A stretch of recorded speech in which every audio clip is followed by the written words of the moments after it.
already? That's how we're starting the show. Guys, Nadege just came for me. Came for it.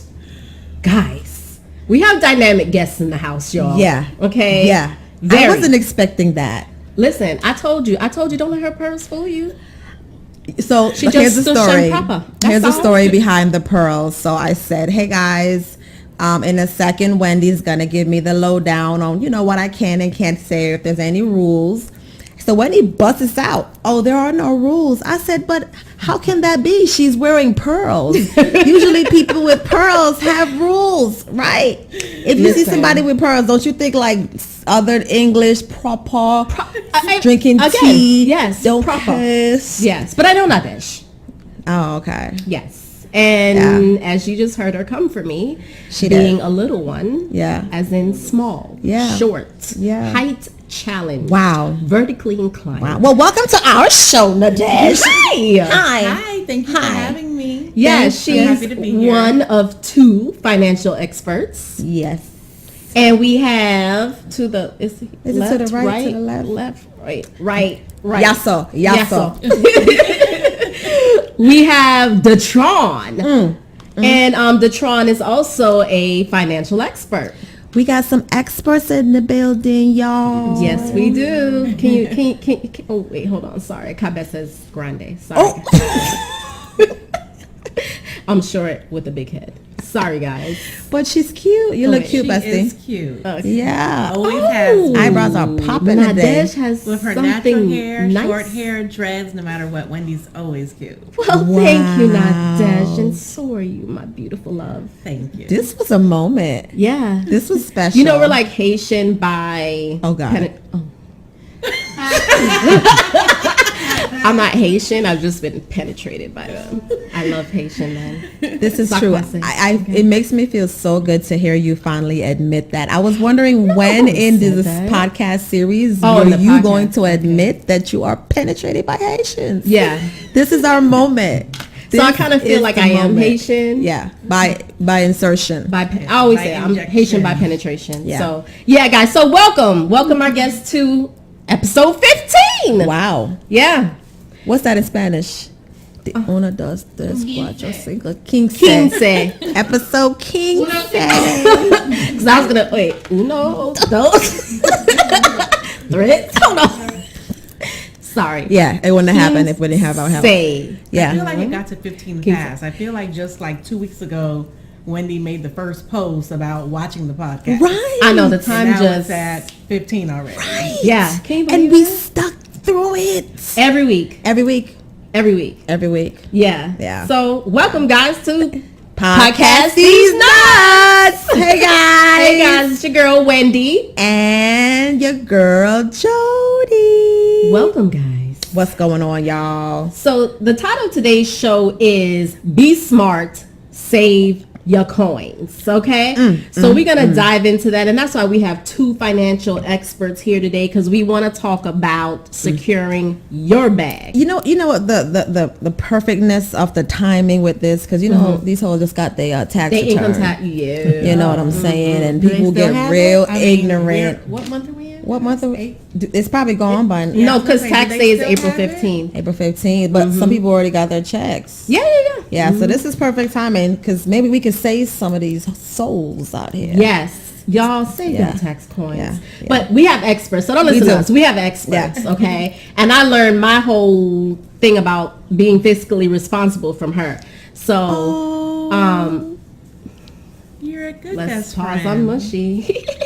She's so corny, y'all. I mean, not corny. Oh, wait, pause. Rewind. She's so amazing, guys. And she taught me fiscal responsibility. I did.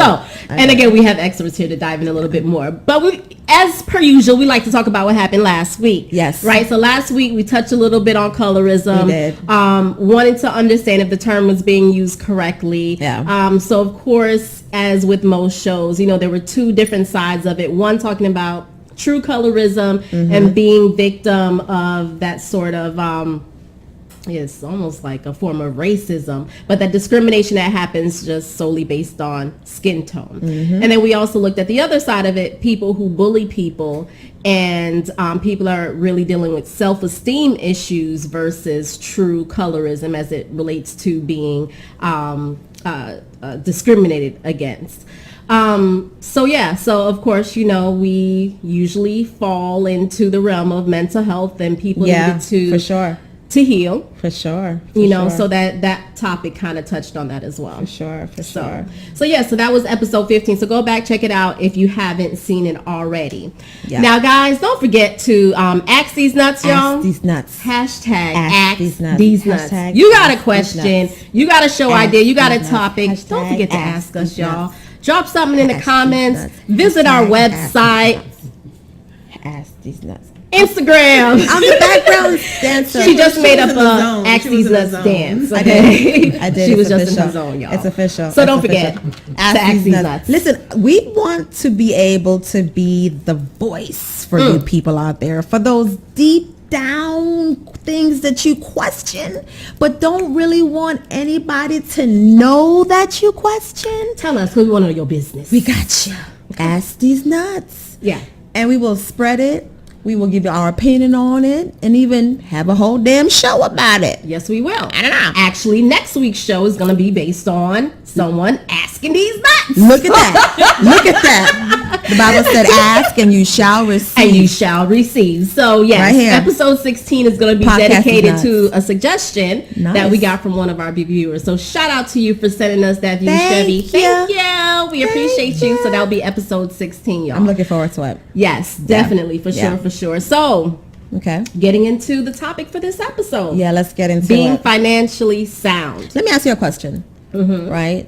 And I know that this was based off of kind of the reality show that you saw. But even before the reality show, what are your thoughts right now of people and their spending habits? What you really think is going on? Most people have terrible spending habits. Yeah. Most people are living check to check. Some could be due to true and real financial hardships like sickness and, huge hospital bills, may have been laid off, things of that nature. But beyond, those extreme examples, most people, because you even have people with no children. Yeah. Out here struggling. Who are struggling and probably shouldn't be. While things could be tight, Yeah. I don't think so many people should be struggling the way that they are. And I think that it has a lot to do with poor financial habits, poor financial planning, overspending. No planning. Financial planning. Exactly. Yeah. No planning at all, you Yeah. know, and just kind of not having their priorities straight. There's people who would rather have that new pair of Jordans versus taking that money and putting it away in a savings They don't even account. consider them getting Jordans as a problem. Like, that's not even a part of their financial issue equation. Right. It's like, oh no, those Jordans, I have to get them. Let's not even talk about no that. savings, No or savings. if the savings is very low, next to nothing. Checking account isn't heavy and steady. You know, like your checking account can, for the most, balance out or pay all your bills for the month without you having to worry when you get paid. Like, sometimes I forget, like when I get paid, it's like a bonus, you know, like I had some extra money was deposited in my account versus having to worry about the next time that I get paid. Or being 100% reliant upon paying what sustains you on that check Right. only. You know, Yeah. that's scary. Yeah. That's scary. It is very, like, those are the things that scare me. Yeah. Not being able to pay my bills or pay my bills later. Like, I'm the kind of person, I don't care what number's calling me, I will answer the phone, because if you think I owe you money, I want to know. I am not hiding from you. I want to know who you are and how much you think I owe you. So we could talk about this. Okay? Yeah. I work some shit out. Yeah. Most things you can negotiate. Right? Right. So, yeah, I agree. I couldn't imagine. Yeah. So you said that it was a reality show. So, you know, I'm not really hip on the reality show. So break me in. What was the show about? Listen, I will not hide the fact that I love to watch crazy ass reality shows that teach me nothing in life. Not a goddamn thing. Not a goddamn thing. It gave but you know a great what? topic, Gave you an though. idea. They're entertaining. They're entertaining, and They gave you a good idea. It gives me ideas. Right. I literally, for the most part, pick the topics that we're going to discuss based on these shows that I watch or songs that I listen to or things that I hear. You know, there's usually a core or bigger issue there somewhere to explore. So in Real Housewives of Atlanta, and I'm so sad that they are now at the reunion phase. I love them. I'm sorry. Already? Yes. It seems like the season just started. It really felt like the season just started. But no, how many shows are in the season? Episode 1 of the reunion show aired last night. Yeah. What? So it's like what, 6 shows for the episode? Or? I didn't look, but I want to say it was in the teens, shows, maybe 15, 16. I don't know. Yeah. You don't watch I it? DVR it. I don't watch it when it comes out, but I have a day where I sit down and. Hip-hop. That's my guilty pleasure. What? Which one? Love and hip hop. Every franchise. That's my guilty pleasure. Yeah. But I would think a normal season of any show should be like 10 episodes. At least. Right? Yeah, I would think so. It went by fast. It just went by really fast, but I'm sure it was in the teens. So they are in the reunion phase, but towards the end of the season, Marlo being Shady Boots and Shady Boots towards She's still Eva. around? Her and Eva go back and forth. Her and Eva Marcille go back and forth all the time. And Marlo was serving Nene all kinds of tea. Oh. And letting her know that Ava's financial situation ain't quite what y'all think it is. Y'all know y'all see her on this show. And her husband is a lawyer. Housewives of Atlanta, but apparently he ain't got no money. Michael Sterling's a lawyer?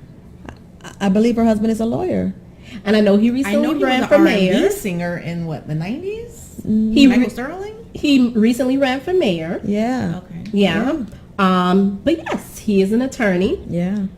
And apparently business isn't booming right now. Oh, wow. Some people don't need his services, apparently. His services are not needed, guys. So as a result, they're saying that the money ain't flowing in for him. Wow. Okay. Wow. And then Ava, they're saying that she hadn't really built her empire. The home that we're seeing on the show is not her home. That apparently it belongs to somebody else. Now we do know a lot of these reality shows. Exactly. I was gonna say that a lot of these reality shows that is common. Yeah. And they use someone else's house. Yes, that they use someone else's house. I know Steve and Jocelyn used to rent houses all the time. Exactly. Yeah. The housewives, however, pride themselves in having these big lavish homes, so they show their actual homes on the show, at least in Atlanta. And so they were shading her for that. Now, Eva says, look, I don't care what these hoes say. I know where this is coming from, okay? Apparently her and one of her bridesmaids or a couple of the bridesmaids, a maid of honor, fell out after her wedding. And they're going around spreading her business. Right. So those who want to hear it are receiving it and going around and telling other people. So they were spreading her business and talking about how her real home is raggedy. Wow. Tore down. That's why she really can't show it on the show. She moves around from home to home. Basically, why doesn't she own a big mansion? Why is she moving from rented home to rented home? What's up with that? If you got dough, then you shouldn't need to do that. Right. So one of the ladies told Eva at an event what happened, what people were saying. She got mad. She left. Basically saying, look, I don't have to explain myself to none of y'all. Nene called her. Which is true, yeah. Absolutely. They don't pay her bills. Hello. Nene called her, got her to come back to the restaurant, and Eva agreed to talk to her one-on-one and basically said, look, that is not the case. I don't give two shits what people have to say. Right. The reason why I move around is because of my ex. So she says, and the husband says, you don't know the gravity of the issue with him. We have to move around, and that could truly be the reality. I mean, that's what they said it is. They have to move around for their safety. So then stop posting so damn much on social media. She's really not moving like somebody that's trying to protect her identity. She's not. But she claims that's why she has to. You know what I'm saying? Yeah. If you post all your locations, all your vacations, all the different places. Hey, and I believe one of the girls said that. Yeah, like that doesn't point, Jodie. that doesn't match for me. Yeah. Doesn't match for me Maybe at she was all. on back home. And this was after the fact. That's where I was. Yeah, but Yeah. I don't know. I don't know. But yeah, I want to say I felt like I heard that point as well. But yeah, she's saying that is her reality, and that's why she's in the situation that she's in. So when I heard them shading her about her financial situation, I thought it was a little low. Right. Because if someone is struggling, Why would you do that? Why would you embarrass them? Why would you do that? Why would you do that? Even if you're not friends. Right. You're on a television show. Right. You know, have a little bit of decency and humility. I get that. Like for Marlo, you don't necessarily showcase your husband or relationship on the show. But, you know, she has a whole family. She has a whole show. You know, she's on this show doing her thing. First season, I believe it's the first season that she's on. No, second season. Still fairly new to the cast. Like, why would you shame her and embarrass her? Second season? No. Eva. Eva, yeah. Because Marlo's been on for a good minute. Not as a feature, but as a best friend of somebody. Yeah, best friend of Nene. Maybe Marlo's trying to make sure she stays on the show. Isn't that how you stay on these shows? By keeping the storyline. Drama, creating drama. Yeah. You bring the drama. Yeah. Well, I actually worked for a did company that did it, the reality shows, and that's what made me really kind of stop watching them. She was in Atlanta, during a taping of Love and Hip Hop. Yeah, it was with the company Atlanta. that I worked for at the time, and everything is fake. Everything. They put these things together. They plot these things together. They have people that manipulate the situations and instigate situations and sell, you know, for bonuses. You know, listen, this is going to cost some tea, but extra $25,000 on your check if you're willing to cause this kind of drama. And some of it, of course, crossed over into their personal and became very real for them. You know, but it's not. It's fake. It's fake. Yeah, it's fake. I think a lot of us knew that to some level, but when she told me what happened, I was like, "Wow, crushed. This is." I didn't think it was to that degree. Like she was telling me it was a studio. It was supposed to be like a concert or whatever. They were telling the people when to clap, when to say that they enjoyed the music, like down to that level of scriptedness. So you were thinking scripted like I thought, like, you know, let's exaggerate the fight a little bit more than what it really was, you know, get a little louder than you normally would, but you know, the gist of what's going on is for the real. most part is real. But what Jodie is saying is that it's not even total. It's scripted reality TV. It's what it is. Real in that they're not necessarily paid actors going under they're not playing a character. Well, actually, I guess the characters themselves, right? They basically sold their self to sold their souls, really. Yeah, and I know this is going like way off topic, but like even look at Rashida and Kirk. I don't know if you watched that show. I do. Okay. That I did see. Yeah, Love and Hip Hop Atlanta. That was terrible.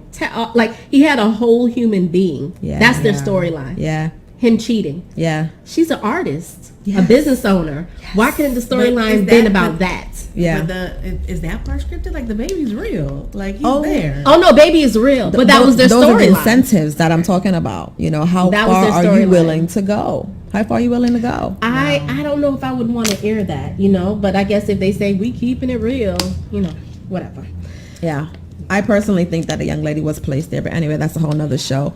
So because of that, so because of hearing about the whole thing about Eva and this whole financial struggle, you know, of course we talk about it a lot. Where you know, of course, you see a lot of people on the gram, fronting on the gram, like, no, that bitch is broke, okay? Because she's in my girlfriend's DMs asking for a shop, please. Okay.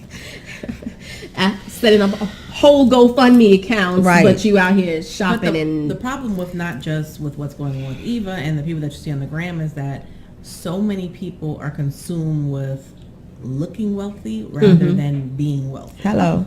Amen. Like, I watched a clip just so I can, you know, see what happened on the Real Housewives, and they were referencing her husband not having a new car. And I'm sitting there thinking, Bill Gates drives an Accord and a Prius. You better tell him. And he has like real coins. Yeah. And you guys are talking about the fact that her husband's Mustang isn't brand new. Right. It's the whole society is just consumed with looking wealthy and not being wealthy. And that's the problem. That's where the problem lies. That's a great point. I learned that working I worked in a bank for a short period of time, and I remember there was this gentleman that walked into the branch, and I'm telling you, when you looked at him, you would have thought he had not a coin to his name. Okay, I was a personal banker. When this guy sat down and you looked up his accounts, millions. Okay, checking, checking, not investment, checking. Millions. All right. Wow. So, yeah, he wasn't concerned about jewelry. He wasn't you look at him and you would never know the amount of money that he has. And for me, that helped me a lot. And again, coming from Jodie, advice that I got from her, because there was a time where I lived in the mall. Yeah. I went to the mall every single week. Yeah. Every time I got paid, check, dropped, I'm at the mall, and I spent at least $300 per trip, because that was my budget in my head, was $300 at the time, every mall trip. So that's like $600 a month. That was a big shopping budget. Yeah, more than that budget. Yeah, sometimes more than that. Yeah, and at the time I was making pretty good money. Yeah, and it was really sad, because at the end of working and looking at the amount of money that I made, I had absolutely nothing. I had nothing.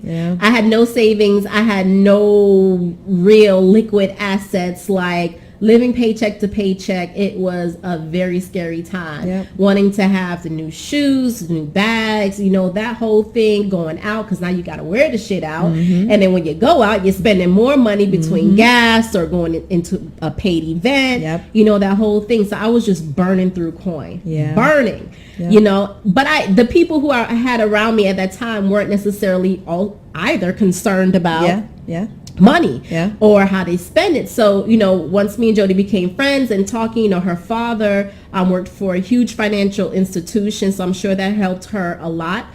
Growing up during the times that she was in her parents' home, I'm sure some of that rubbed off. But she talked to me a lot about, like, why are you doing this? I didn't have a passport when I met her. Wow. And she was someone who's big on travel, big on experiences, and not necessarily the latest bag or the latest shoe. So it was a different way of thinking. She made me go and get a passport. I did. Like, almost immediately. I had to go get a passport. That was one. Two, stop spending the way that you're spending. Stop buying all these stupid bags. You buying all that, you haven't been outside of the country. I was like, oh. Yeah. Okay, you're right. That was real life. That was real life. Yeah. And then this was at the time where the company that we worked for was looking like they were about to shut down. Yeah. And it's like, oh my gosh, I was making all this money. This company is about to close. What do I have? Thankfully, I did have a 401k, but still, it was just like liquid, like cash checking savings was like the savings was non-existent. So another thing, start working on saving money. Yeah. It's another thing that we talked about. And then eventually we left that job. So thankfully, I started to have these conversations with her and was open to the things that she said, and actually made some changes. We left the company around the same time. I traveled more with no job than I ever traveled a day in my life. I think we did 6 countries one year. Yes, we did. Yeah. No job. Yeah. Yeah. How was I able to do that? Yeah. So, and from there, I started to grow. I started to learn even more. I worked for another financial institution after that, and I took a lot of learnings from how I saw people managing their money, and used that to help me especially when it came to credit cards, knowing what type of credit card to pick, and if I'm going to pick this card, why they had to be a WIFM for me in order to use your credit. So it had to be meaningful. I worked on building my credit. Like even now, I'm at the point where I don't even really work, but however, I have streams of revenue. Right. Every time I get a deposit, I get excited. I don't worry about my check. Like literally, like today I was looking at my account, I was like, oh my gosh, just went up. When did I get paid? Wow, that was 5 days ago. That's real life. That's real life. That's how it is. I don't worry. I have liquid assets. I have multiple savings accounts. I have investment accounts. I still haven't really She's learned the perfect catch if you're looking for a sugar mama. Just saying. Pause. The baby daddy used to call me sugar mama. She's sugar mama bait. Yeah, so I learned just remodel my home. paid it all out of pocket Top of the line shit too. by myself. Solamente. With almost like no job. No J. But a lot of it had to do with being financially responsible. So we wanted to bring on experts like, don't just listen to me. I got my advice from this girl. Aww. And it worked. It worked out. But you got to be open, okay? And in the beginning, it's going to be tough because it was tough for me. Yeah. It was really tough for me in the beginning when I first started because it's a new behavior and it's a change and it does take a lot. And you do have to be disciplined. Yeah. Very disciplined. Yeah. Old habits are hard to break. Yeah. Yeah. Yeah. Yeah. Yeah.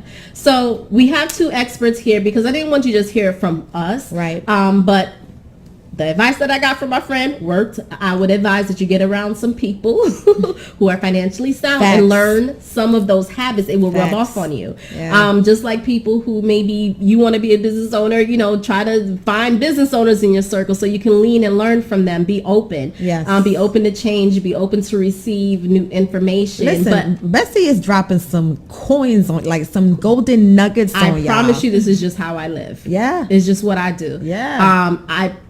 I even had a blog, I think I mentioned this before, called Something to Learn, because I really feel like there is something to learn every single day if you're open. But beyond, just listening and writing down good notes, you got to take action. So absolutely, we have two financial experts here. Yes. I'm thankful that Nadege and Detrone decided to come on. Detrone? Think of Transformer. Detrone? Detrone. Detrone. Yeah. Detrone. I'm sorry. You're putting an A in it. You're saying the. Like, duh. Sorry. Detrone. Y'all come from. Yes. Sorry, Detrone. Detrone, you've been so patient while all the ladies are talking about love and hip hop and all. I know Housewives. Any of those things. He does not watch any of those things. No. So tell us a little about yourself. What is it that you do, and what are your thoughts about some of the things we've talked about? Well, what do I do? So I'm a regional vice president with Primerica Financial Services. My partner and I have an office in Margate. Okay. And Nadege is actually one of our agents. Oh. And so I'll say up front, obviously we teach people how money works so they could make money, save money, get out of debt. Okay. We're always, I don't want to say hiring, but looking to train people to work in this industry, no experience required.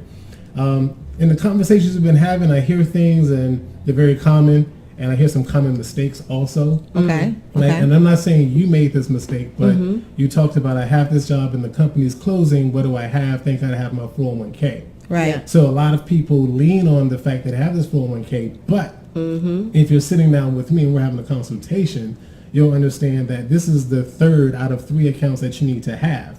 So when you lose your job, this 401k you do not want to touch. Right. Because when you lose that job where you're fired or let go or quit, whatever, and you cash out that 401k, you have now created a taxable event. You've also very now, high taxes. So whatever you've been paid throughout the year, at what point of the year you get fired, you have that what you made plus the amount of your 401k. So now if you're black, there's probably a 75% chance that you don't have even $10,000 in your 401k because those are just the numbers. But let's say you're that outlier and you're doing good. You have $100,000 sitting in there, which in the long run is nothing. So now you've made $50,000 all year. You just cash out $100,000. So now when you file your taxes, here's $150,000 in income. So what marginal tax rate is that going to put you? Plus, you just gave 10% away to the IRS. Why should they get your money? You know what I mean? Wow. So those are common things that I see people do. And I've even been in a tax environment where someone, they're going to do their taxes and they have this piece of paper that it just came in the mail. And then the tax professional has to tell them, well, when did you cash this out? Why did you do that? Man, you just killed everything. No refund for you. You owe money. Oh, wow. It was like, you need to go find some kids or something, or open up a business. go create a business. Create an LLC. Because, you are, I guess. And, this new tax plan we have with Trump, I gave the warning when it was happening. I say all the people who are W-2 employees, you're going to be SOL because you deduct nothing. And I thought that this guy would have helped us. Now, you hear all these things about him, obviously not wanting to release his tax returns, but not having to pay taxes. Like, how do you fall into that where you're not paying taxes? I don't know. How did that even happen? How does that? Do you know? Well, most high income individuals like that, they aren't receiving earned income. Mm-hmm. So the earned income is I work a job, we say poor people trade time for money. Mm-hmm. So little principles or whatever we go by. Mm-hmm. So you work a job, here 40 hours, 50 hours a week, this is my title, this is my position, how much I made. Okay, so that's earned income. Individuals who own businesses are paying themselves through the business, that's not earned income. Mm-hmm. Like say the LLC, for example. So if you're a partner in an LLC, that money that's passed on to you, that how you guys divide, that total income amongst yourselves, that's not considered earned income. Right. And then as a business, obviously, you can write off a lot of things. Right. Mm-hmm. And then from a tax perspective, talking about Donald Trump's level, he can pass along, his need to pay taxes he can carry that loss. Like if he has a very bad year, he can carry that loss over for the next 5, 7, 10 years ahead. Mm-hmm. So even when he has positive years after, that negative loss years ago brings down what he has to pay. Wow. And he wipes out, a lot of what he would owe under normal circumstances. Then you have like Amazon in New York, they actually received a $129 million tax refund. Right. So but here you have them, but they go to the same thing Donald Trump did when he built his tower in New York. Mm-hmm. He's saying, hey, New York, me having my presence here makes your city now an international delight. And creates this amount of jobs. I'll give this many people jobs in your city for this tax break. Right, right. And now when all these foreign businesses come in and these foreigners come in, this is going to this is a source of revenue for your city. Right. So now give me this tax break, let me build this for free. Or else I'll send it down He's to Florida. a G. And all they do is create a bunch of low-paying jobs. Yeah. They and of course, a bunch of jobs, but they're a bunch of low-paying jobs. But there's that whole fight now to increase minimum wage because clearly we can afford it. Just wow. So what does it mean to be financially sound? What does that really mean? So that's a broad question. Okay. Mm-hmm. And if you ask, this is like 6 people here right now. Don't be telling my business. Don't be telling my business, okay? Oh, my bad. We have an audience of 624. My bad. I can't see the people in the stands that way. It's too dark. He can't see y'all. I can't see. But like everybody's going to have a different answer to that question. Okay. So it's sort of relative subjective. Okay. So what we do on all of our consultations is we start everything with an exercise to get the right context for financially sound for you. Okay. So in doing that, we find out what it is you want. Because again, Jodie didn't care about the purses, but she wanted to go to Tahiti. Exactly. And you wanted to have the bag. Right. So what do you want? I want the bag and a trip. So when do you need it? Because we're talking about planning. Yeah. And then outside of yourself, who do you need it for? Right. Oh, because who do you need it for? Who do you need it for? Because a lot of people have families, have children, have responsibilities, have dependents. Right. Etc. Right. So these are questions that people sort of think about independently every once in a while, but not, concrete, hard, and focused on it. And what's the answer? And they definitely don't write it down. Right. So now this is how we're starting our conversation by identifying these things, and this probably just takes the most time out of the entire consultation. Everything else is, real fast. Right. Because people, for the first time, asking themselves that and coming up with an answer, and then when there's a couple involved, that back and forth between the two is like, and you guys are married? She don't really know each other. Was it married at first sight? Right. Because most people are not having these kind of conversations. So what you're saying is really specific to the individual, you yourself, your family, your wants, your needs, your desires. So it's about the individual. So what does it mean to be financially sound for you? You is an individual thing. That's a good question. But if he were to ask you that question, what would your answer be? Definitely meaning like the scope of who I need to what is financially sound for you? For me, for Wendy, it'll probably be real simple. Is not worrying about money. I feel like that's literally. I just want to be okay. I want to know that I can, and this is very broad. Just take care of my children, take care of myself.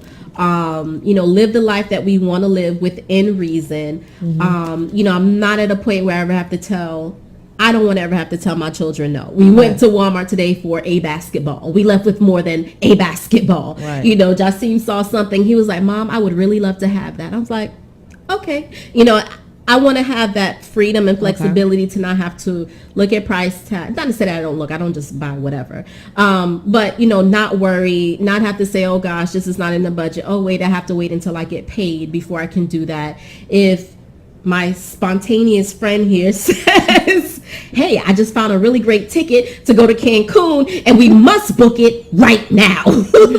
She's done that to me.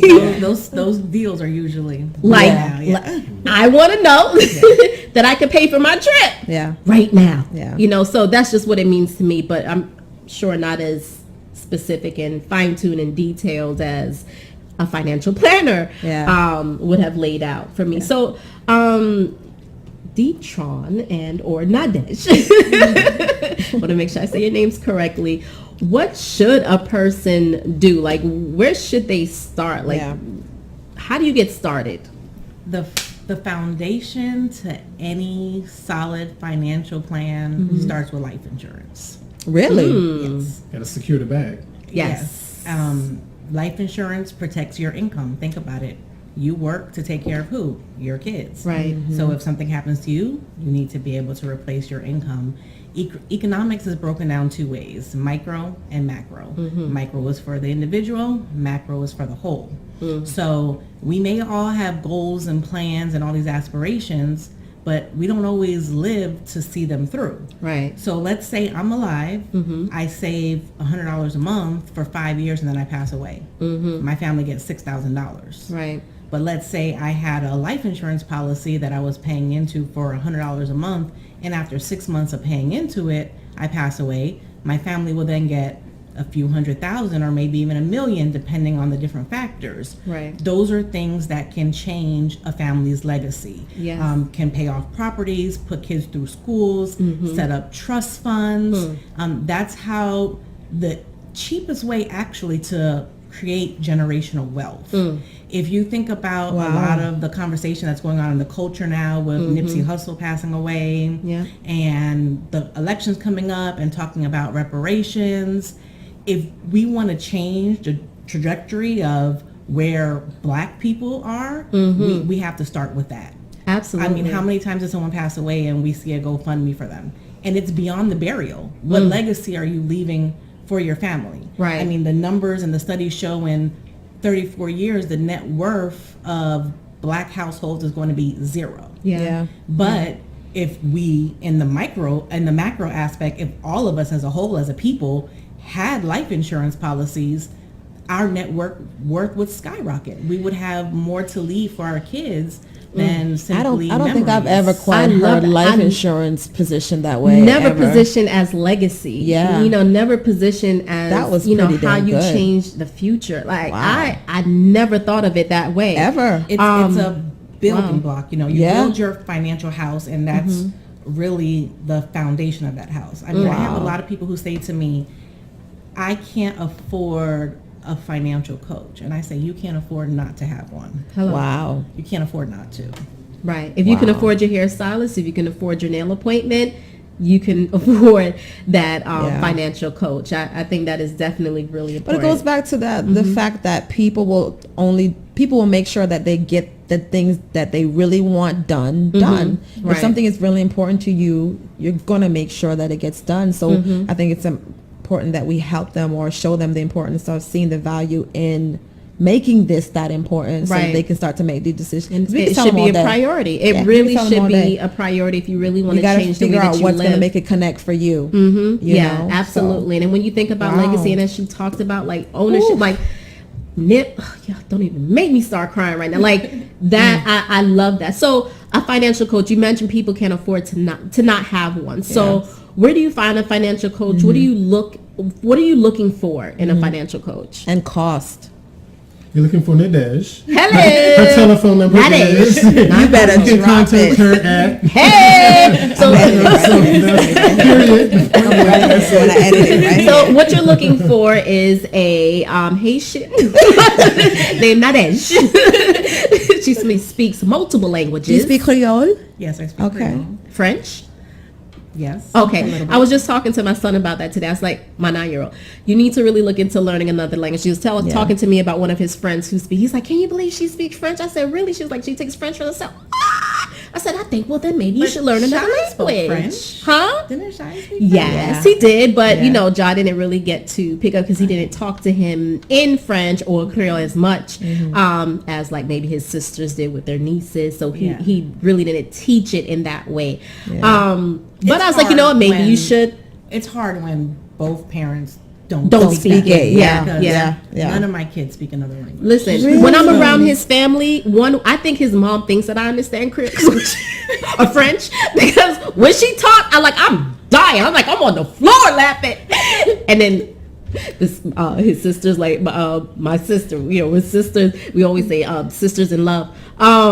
They have to translate it. Yeah. What? That's what she sounds like. Yo, they're like, but you be laughing like you understand. I'm like, 'cause it's funny. It sounds funny. So I was like, you know what? You need to speak. It's about the tone and the inflection in just her the voice. tone and just I'm talking about. Gotta pay attention. The last time we were at her house a couple of weeks ago, she was like, yo, you and Wendy just love the foolishness. 'Cause I'm telling you, like, we were rolling on the ground. And I didn't know one word she was saying. So I told him, I said, look, you should probably learn because he's very enterprising. He has an enterprising type of mind. Because I said, this will help you, as you think about your business and your plans and what you want to do for the future, to help you reach a larger clientele if you knew how to speak additional languages. Yes. So when you are looking for a financial coach, you want someone who is, available to speak to you multiple languages. Yeah. That does help. It so, does. hey. And doesn't charge for the consultation. Hello. Oh. Ooh, and we're doing free consultation. Oh, wow. You guys might really want to holler at Nadege. So what are some tips that How can they reach you real quickly? How can they reach you? 954 Okay. 655 6555. Oh. Easiest number. 9. We like that. 954 4 655 655 6555. 6555. Yes. Oh. All right, thank you. So holla at Nadege, y'all. Nadege, okay? English, Creole, and French if you need it, okay? Gotcha. And if she don't speak it, that's fine, because we have apps for that, as Jacine told me. He said, Mom, even if I don't really learn the language, all I got to do is download an app and they can speak whatever language that they speak, and it'll tell me in English. So boom, I was like, boy, just the idea of we use that in Colombia. You just don't even want to. You don't even want. No. I don't have to. There's an app for that. I said, excuse me then. Yeah. Whatever. He's brilliant. That little boy is brilliant. He is too much. But so give us some tips. So what are some little things that people can do to start saving? Because I really think it is important to. You've talked about, that the life insurance and how important that is for people, and leaving behind a legacy for them, their families. But what are some little things that people can do to save? There's and I meant to look up the rapper's name because Nadege asked me. This rapper that I follow, and he mentioned how he saves his dollar bills for that's his 401k plan. He's independent. He's out here. This is his business, and he said this is what he does for himself. Dollar bills, pretty simple, straightforward. He puts every dollar bill away and he doesn't spend it, and he encourages others who follow him to save. So what are some little things that people can do, or what would you suggest? For me, the next step in your financial house, your brick of your house, is making sure that you have at least 3 to 6 months of your family's bills saved. When you went through your last, I'm sure it was a few employers ago, but they were closing, and you said at that time you realized, wow, I don't even have any savings. Right. And at that time you may have had to, I don't know the logistics, withdraw from your 401k, take a loan from your 401k. If you had what we call the emergency fund, which is the next step in your financial house, you would know that, okay, I have 3 to 6 months income until I get a new job, get back on my feet. That's money that's set aside that you're not worrying about gaining interest on. It's money that's set aside for emergencies. Right. It's an emergency, so you're not running up credit card debt when you have an emergency. So you and your partner or your spouse are not fighting now, because we know that's like the number one reason for divorce is financial. Fighting now because you have an emergencies. We use an analogy whenever we do a consultation, right? The 3 little pigs, one of them built their house with straws, sticks, and bricks. And life is the big bad wolf. If you lose your job, you don't want life to come and huff and puff and blow your house down. You want a house built of bricks. So that way you have that money there. Okay. If something happens. It not just even lose your job, but like a girlfriend of mine was just complaining that she has to replace the refrigerator. Like, for example, my fridge in my house can't even like go on Twitter and stuff. My fridge costs $2,500. Wow. So if you have, a home and appliances, things like that, you don't want to have to always run to credit and run up credit debt every time something goes wrong in your household. Right. Wow. Absolutely. Wow. Absolutely. And Wow. I learned the hard way when that job That's ended, what you call because I was black girl there for magic, y'all. That's some black girl Oh, magic right there. isn't she? Seriously, all like- magic. And just the way that she articulates it, it really helps I learned you a lot to. from my fearless leader here. He Shout puts out a to lot of Detrone, time y'all. into our training. I what's see. up. I see that. it very clearly, Yeah. which is why you want someone like a Nadege as your financial coach. Yes. Because the way that she breaks it down in terms that are easy for you to understand. Not only do Absolutely. you understand it, you can visualize. I'm like, damn, I don't want my house to blow down. I really don't. I need the bricks. Like I can almost feel it. I'm like, no, I need bricks. I need bricks. What do I do, Nadege? How do I get these bricks? So I definitely love the analogies. It really helps to bring everything together, and it helps to make She got sense. me zoned out here for like I feel like I need to reassess my entire life. Right? We might need to do a consultation. my Clearly, friend. a free consultation at that. Yeah. So thank you. So definitely saving is important, and as she mentioned, I learned a lot when I left that employer, and I learned the importance of having, as she said, a backup fund. And I had to rely on my 401k at that point, because I didn't, have an advisor like a Nadege to help me build those bricks. Now, I happened to be laid off again, and my most recent employer. Thankfully, I was prepared for this one. At least you learned. I learned. Last time, right? I ain't gonna lie to y'all. I she went out learned. 'Cause let me fighting. tell you something. She went out fighting. Okay. Hello. I She can't was even snatching edges. Listen, I can't even talk about everything, because they had me. I signed paperwork. Okay.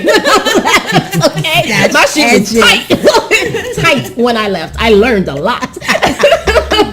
And that's why I've been chilling since then. But definitely learned a lot, especially about saving and making the most of the amount of money that I was making at the time too, because I did really well there, and it helped a lot too with keeping things in perspective. But I was definitely better prepared for that layoff after learning from my mistakes. So anything else, any other tips or suggestions, are there any recommendations for me, investments? Couple of, just one of the things, this quote that I really wanted to say, because I know whenever I say it resonates with people, but there's a quote out there, and it goes that people will buy things that they don't need with money that they don't have to impress people that they don't like. And that's the reality. That's where we are now as a culture, as a people. Eva's doing on the show, probably. Yeah, exactly. I'm sure she doesn't even like those girls. Right? Exactly. And I think one of the things that I feel was the best thing that you did, or that you took away from our conversations, is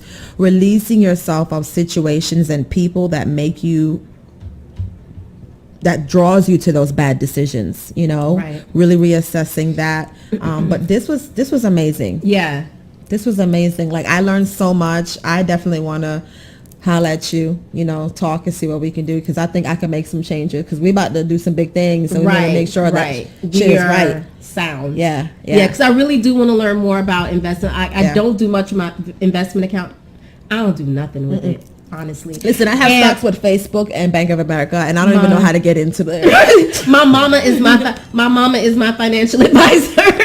Before I make a huge financial decision, okay, mom, this is what they talking about. Yeah. Even the other day, I was about to buy an insurance package. She's like, okay, so you ready to close? I said, no, I have to call my mom first. So after I speak with my mom, I will call you back. She's my advisor. Thank you. Yeah. And go over rates and things with her, because she's really, really good at investments. She retired at 50, owns her home totally paid off because of stocks and what she's been able to do with them. I just never had a chance to kind of sit down and was like, can you I'm ready teach me though. how to flip this money, and really make it grow. So I think that is also important that people know how to maximize even their employer 401ks, learn how to maximize them. Yeah. And really playing with that. Exactly. So it was really great having you guys on. Yeah. Thank you for coming and helping us get through the shade of it all. The shade of it all. You know, we turn the shade. One thing about the 401k? You can. Yeah, of course. So it's not that they don't work, but again, people, you can't hit a target you can't see. Okay. So an understanding, 401k is a retirement plan. Yep. Okay, well, how much do you need to retire? So one of the exercises that we do, one of the questions we ask people, let's assume you retired at 67 and you die at 86, because it's just that's the life expectancy right now in the U.S. Right. And we use 67 because if you wait until 67 to get your Social Security, that's when you get 100% of your Social Security. But if you start withdrawing at 62, you are locked into a 30% discount reduction permanently. However, if you have your own money and you can pull it off Social Security past 67, every year you wait, it actually goes up 8%. Wow. So that's how you can look at Social Security as just a faucet. So let's say 67, you're going to work until then, boom, and you're going to die at 86 or 87 or 90 or 95. So we're talking about 19, 20, 25 years. Right. How much money does it take to last for 25 years? Because everybody can look at a car or look at a thing and say, this is how much this costs. Right. But wealth is measured in time. Right. You know what I mean? You're talking about 20 years, and you're talking about it's a long time. A gallon of milk going up to $10.42. Yeah. You have to factor in inflation. Yeah. And so you're thinking about retirement, the floor that's set is you want to live on, retirement's not an age, it's an income. Right. So your retirement floor should be 80% of your income, your working income, which you've been used to making. Right. So now, depending on your age and how much you're making, and then how long this lasts, you got to factor in inflation. That's how we figure how much you really need. So I was with a younger person recently, 24 years old, making $60,000, and said, okay, if you wanted to maintain just that income from 67 to such and such, I just asked them, well, how much do you think you need? I'm just curious, Wendy and Jodie, how much do you think you need? I'm going to say 500,000. I'm going to say 3 million. 2.7 million. Yeah. Wow. Yeah. 2.7 No wonder you listen to Jodie, Wendy. See? 2.7 million. And so now you talked about the 401k, going back to that. So I broke it down for him. I said, okay, to get to this 2.7 million, you can put away $616 a month. Now you can do it all through your 401k, but then you're going to pay taxes on your whole $2.7 million dollars. So I guess that's okay if you got $2.7 million. I say, however, outside of your 401k, you can put 90% of the money you need away there, and it's still used for retirement, and don't pay no taxes on any of it. So now, which sounds better? Having $2.7 million and paying taxes on 100% of it, or having $2.7 million and paying taxes on 10% of it? I mean, the that's a rhetorical question. Right. So these are the things that, so it's not even about how I maximize the 401k, because maxing that out might not be in your best interest. Now, you want to get whatever the employer matches, that's free money. Right. But that really might be the least you want to do, right, depending on your circumstance and where you are, right, because you may need got to think about the taxes, right, down the road, especially when you still have to pay your Medicare Part D premiums and deductibles, etc., and that only covers 60% of your healthcare expenses anyway. And then at that age, healthcare is number one expense. It's number one cause of bankruptcy, right, and people dealing with chronic conditions. If you're 65, you probably got at least one. If you're 75, you got at least two. And nowadays, the way cancer is knocking people down, you literally have to prepare for it. Yeah, absolutely. Yeah, I mean, it is. And when you think and you hear these large numbers, like, 3.7? He was 2.7. $2.7 million. And he's 24. Really, right. So if I was talking to somebody that's 44, and they had next to nothing in their 401k, it would be a lot more than $600 that person would need to try to close I might that. be living on the streets. Close that gap, close that distance. And this My is the anxiety. thing, I'm like, I can't Listen, you thought you were good.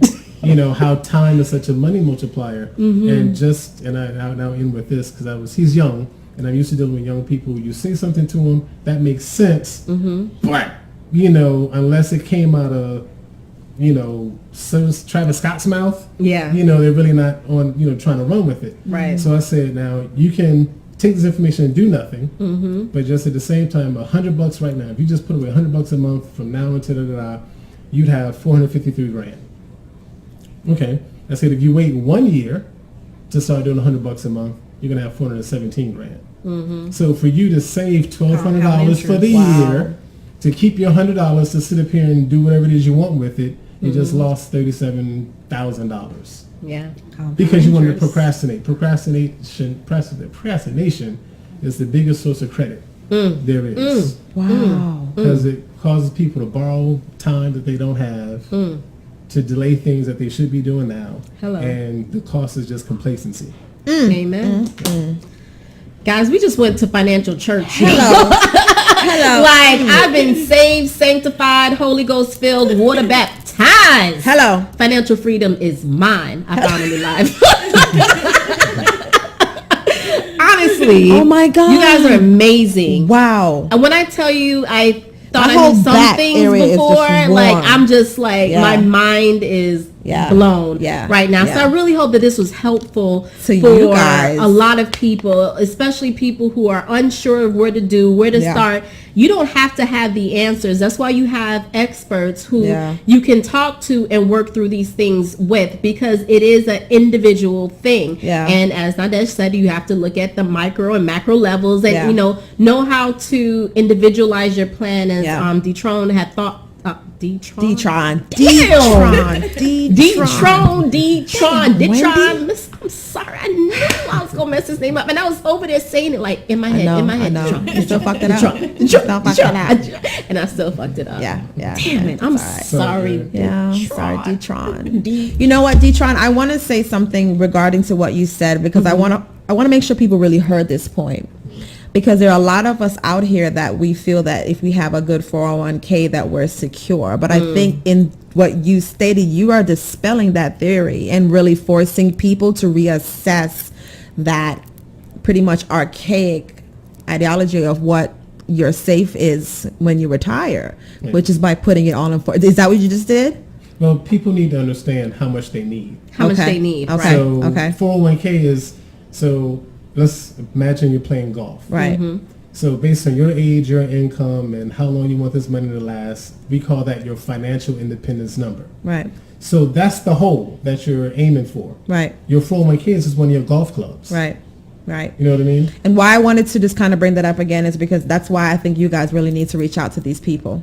Because we are all right now feeling that we're good, because a lot of us really do rely on 401k and not really utilizing it or maximizing it or understanding it. So this was amazing. Yeah. This was dope. Yes. You guys are awesome. Thank you so much for coming. Thank you Amazing. for making this happen, Dusty. No, this was good. I'm glad she said, good. hey, we will work this out. And thank you guys so much for coming on and teaching and schooling people about what it means to be have some financial freedom, some flexibility. Where can they find us? So, guys, don't forget, find us on YouTube, on Google Podcasts, SoundCloud. I'm like, where are we? We everywhere, y'all. Everywhere. Every single Thursday, 8:30 p.m. This has been a pleasure, guys. Thanks again for watching Podcast Deeznuts. Bye, y'all. Bye, guys.